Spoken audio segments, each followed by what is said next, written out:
Hey folks, Rich here.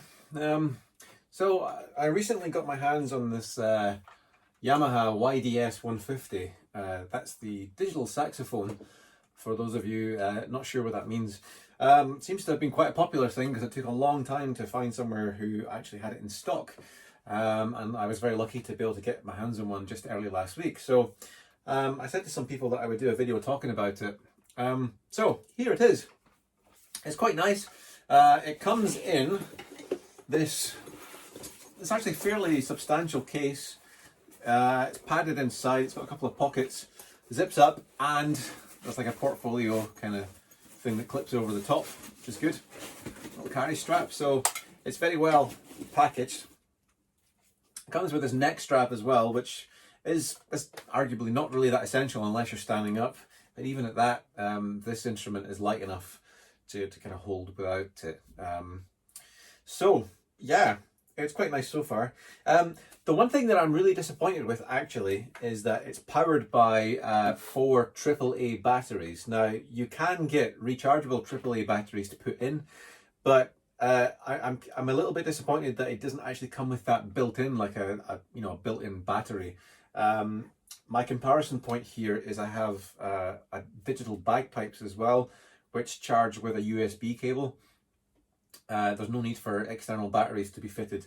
So you'd think that a company like Yamaha could think about putting that in. Maybe there's good reason for it, and apologies if I'm wrong about that, but that's the disappointing part. Speaking of which, actually as well, that it is a Midi controller and it has the capacity to plug in through a USB cable, which they don't provide, which again, you would think would be something that they could offer as standard, but hey ho. Anyway, it's quite nice though. It's very light. You can see I'm holding that there with just one hand.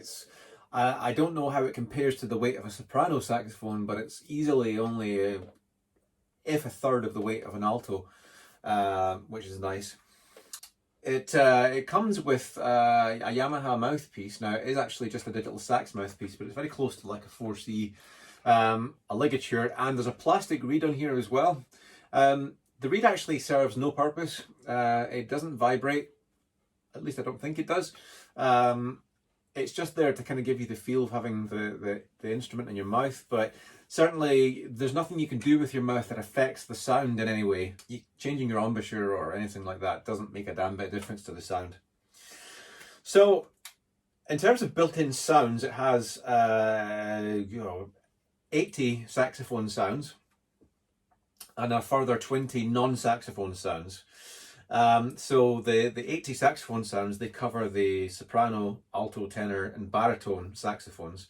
And really the only difference between them is like emulating kind of different mouthpiece reed combinations. So, the sound could be harsher or softer, and kind of reverb as well. In some cases, there are sounds where the instruments have been duplicated, so you might have like a harmony of a fifth above it, but that's about it. There are also a bank of 20 unused presets that you can kind of establish yourself. It does come with an app as well. It does Bluetooth to your smartphone, so you can control all this stuff there. It's a bit more tactile that way. I haven't really played about with the sounds yet, to be honest, but that's quite good. But on the back, there is at least a little display here, so I'll power it back on. Very, very basic display, just kind of giving you a couple of characters so you can see that one said. Let's bring that back up again. So that is meant to be a T, it looks like an R, 01, so that's the basic tenor saxophone sound, and this is how it sounds.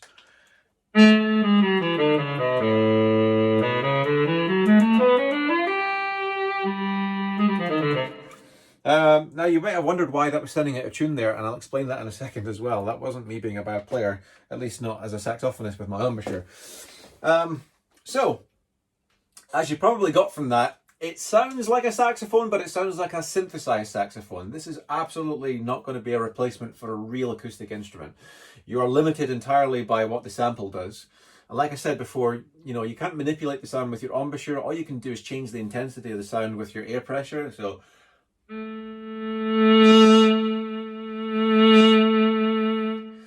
It has built-in vibrato already, and that plays whether you like it or not. I think I'm assuming that there's an option to switch that off somewhere. I haven't really looked into it, but that's kind of the thing. The other thing you can control as well is the sensors where the keys land. So, you know, depending on your playing style, you might get some unwanted sounds coming out if you're not so accurate with your fingering. So you can change that. It's got a range from 0 to 20, 20 being the most, where it cuts off any unwanted noises, but you have to be really damn sure that your playing is accurate to make sure that it's not cutting off sounds that you want to hear. You can also change the responsiveness of the sound pressure, so that's from 0 to 5. It also does have up here, I've currently got it plugged through the speakers, but it does have up here a little speaker on board. It isn't very loud at all, even up full. It's very quiet, and it kind of sounds like one of those cheap keyboards that, you know, like Casio made in the early 90s. That's the kind of sound you get from it. So in terms of output, so like I said, it's got the USB output, so you can control MIDI from that. I haven't experimented with that yet. I'm currently plugged in through the headphone socket, but there's also the aux in, which I assume allows you to play a third-party music source to play along to if you have headphones in. So, you know, with that in mind, generally, this is a really good tool for just sitting practicing somewhere where you can't really make a lot of noise. Like I said, it's never going to be a replacement for an actual saxophone. It doesn't really sound realistic enough, and you don't really get the full expression from the mouthpiece. But if you were learning something somewhere, and, you know, like I've got a house with thin walls and a sleeping child, ideal, just sit on the couch, plug it in, and fire away. I mean, the other thing that kind of takes away from this feeling like a saxophone is also how really light the keys are. They are just plastic. There's very little resistance at all in there. It doesn't feel anything like pressing the keys on a real saxophone. So whilst it might be good to kind of get a feel for what the muscle memory of playing the notes is, it's not really going to give you any kind of real indication of what playing the real saxophone is going to be like, depending on how your sax is set up. So that's something to bear in mind. You know, if you are going to use this as a learning tool, it's really just going to be enough to kind of learn the notes, and then you're going to have to take some time to adapt that for the actual saxophone.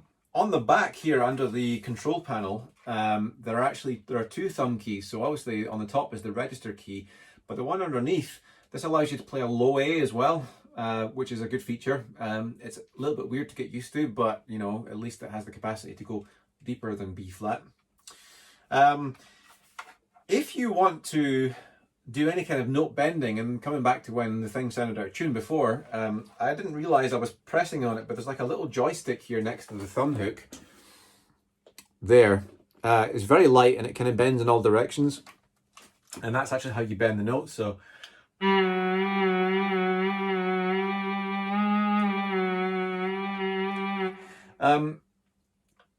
it depends on how accurate you want to be with your thumb, but that can get in the way a little bit, I feel, you know, if you're not careful, as you heard before. But also, you know, it's not... If you are practicing and you needed to put a note bend in somewhere, or you wanted to do something that manipulated your embouchure, it's really counterintuitive to have to think about adding that thumb movement into your fingering, okay? I mean, it's nice to have it, of course, don't get me wrong, but... you know, it's not anything like actually playing with the real saxophone.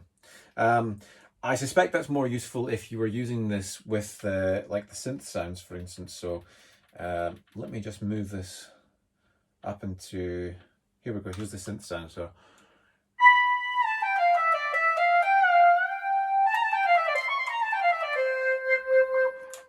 there you go, completely non-saxophone sound. Slightly made better, I guess, or made more 80s sounding with the little thumb bending key there, the pitch wheel. So yeah, I would like to try this as a MIDI controller.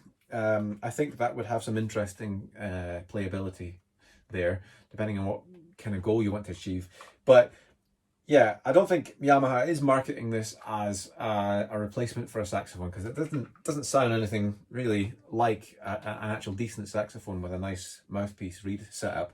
But like I said, as purely a practice tool or something that you can sit in a place where you can't actually play properly, it's ideal.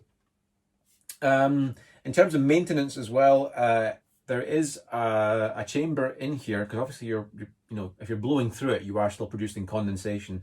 So there is a tube in the bottom of the bell there. I don't know if you can see that, but that will allow moisture to escape as well. And you can remove the reed and the ligature and the mouthpiece and take it off and kind of give it a brush through and stuff. So, you know, there's less of a chance of bacterial buildup. That's all I have to say about this. Yeah, so I hope that's been helpful. And I don't know how to finish this. I'll just finish it there. Bye!